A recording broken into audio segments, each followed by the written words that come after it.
Here's the man who's been losing sleep over the wrong thing.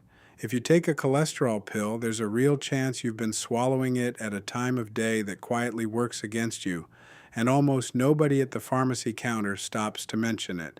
But the part most seniors get wrong isn't the timing itself. It's something that comes a little later in this video, and it can undo every other thing you do right. So stay with me, because I want you to hear that piece before you change a single thing. My name's not important. What matters is that I'm 55, I'm not a doctor, and for years now I've spent my evenings reading the research that most folks never have the time or the patience to dig through. And then I try to explain it to you the way I'd explain it to my own father across the kitchen table. Plain, calm, no hype. So today we're going to walk through the question in the title, are you taking your cholesterol pill at the wrong time of night? And I'm going to give it to you as 5 clear points, like a countdown, so it's easy to follow and even easier to remember when you're standing in your kitchen tonight with that little bottle in your hand. Let's start at the beginning with the thing almost nobody tells you. Point number 1, your body doesn't make cholesterol evenly around the clock. Here's the part that surprised me when I first read it. A large share of the cholesterol in your blood doesn't actually come from the eggs or the steak on your plate. Your own liver manufactures most of it right there inside you, and it does that work on a schedule. Research has found that the liver's cholesterol-making machinery is most active at night, generally in the early morning hours while you're asleep, somewhere in that window after midnight. Think about that. While you're resting, your liver is on the night shift, busy producing the very substance you're trying to bring down. That single fact is the whole reason this conversation about timing even exists. If the factory runs hardest at night, then it might make sense to have your medicine at its strongest right, when the factory is busiest. Doctors and researchers have a word for matching a medication to your body's natural daily rhythm.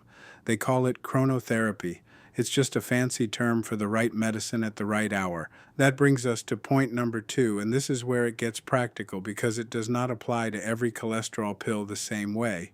The family of medications we're talking about is usually called statins. You may know yours by name: atorvastatin, simvastatin, pravastatin, lovastatin, rosuvastatin, and a few others. Now here's the key idea that studies have pointed to for years. Not all statins stay in your body for the same length of time. Some are what researchers call short-acting. They do their job and then clear out of your system relatively quickly, often within a number of hours. Because they don't linger, when you take them matters more. You'd want that short window of strength to line up with your liver's busy overnight shift.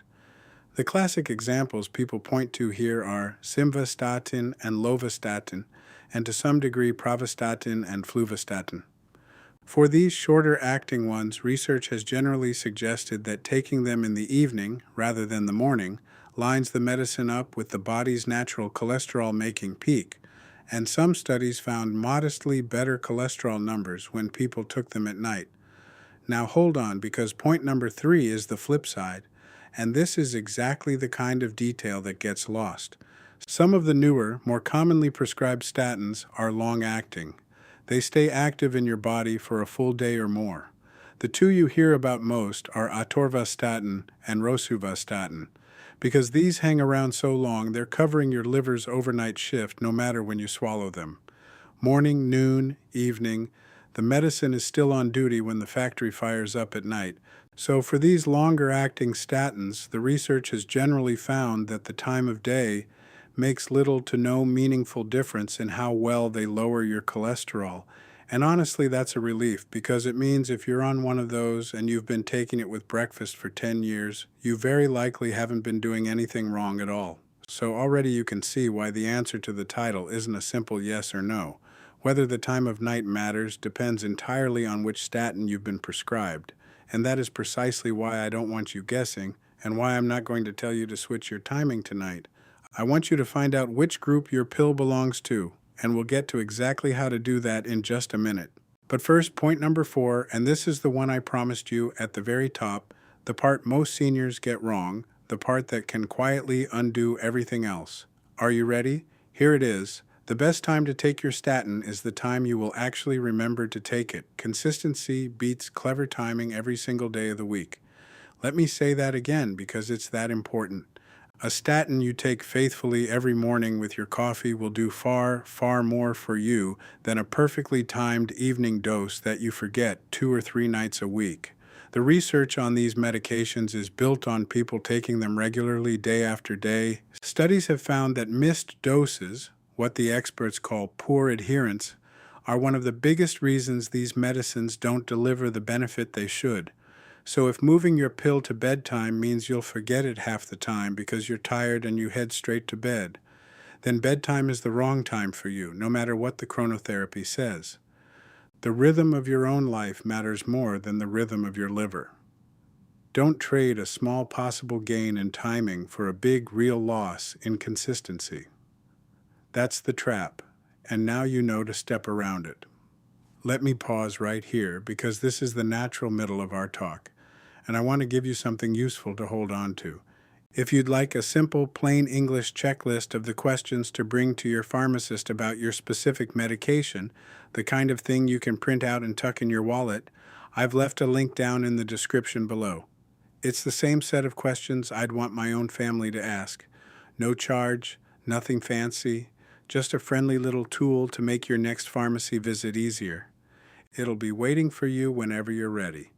Now, point number 5, and this is the action step that ties the whole thing together.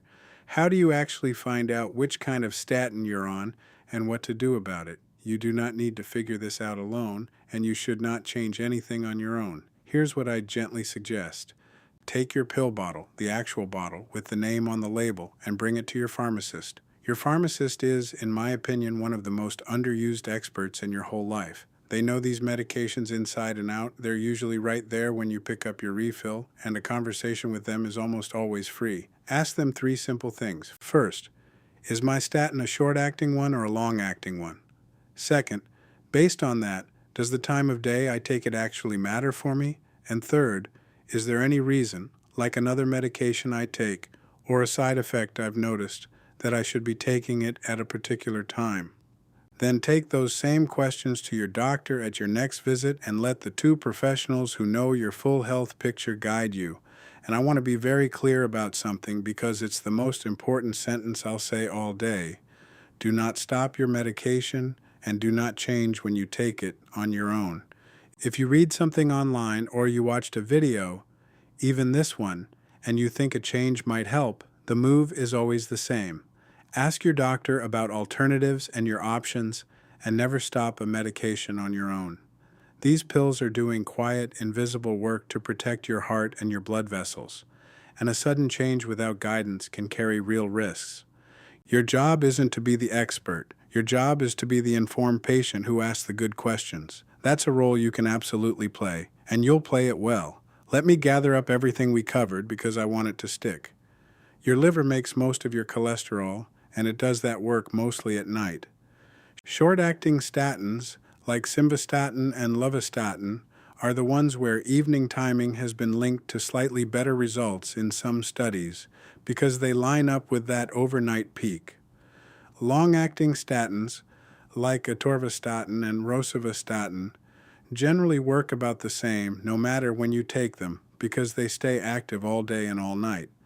And above all of that sits the rule that matters most. The right time is the time you'll never forget, because consistency is the real medicine. Then bring your bottle to your pharmacist, ask your 3 questions, and let your doctor make the call with you. You know, I think there's something reassuring in all of this.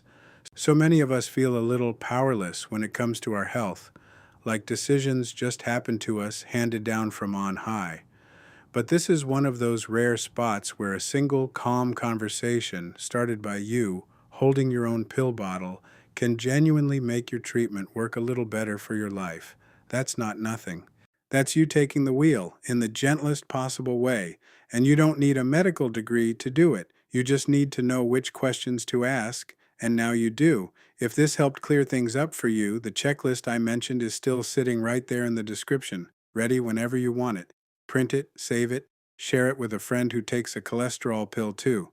That's the only other thing I'll ask of you today, and it's the same thing I'd ask if you were a neighbor I cared about. Thank you for spending these few minutes with me. It means more than you know that you trust me to sit with you and talk through these things calmly and honestly, the way good information ought to be shared. Please remember that everything we talked about today is general educational information to help you have better conversations. It is not medical advice, and it isn't a substitute for the doctor and pharmacist who know you and your health. So bring them your questions, bring them your pill bottle, and let them guide you the rest of the way. Take good care of yourself, be patient and kind with your body, and I'll see you in the next one. This is your friend at Health After 60, wishing you a steady heart and a good night's sleep.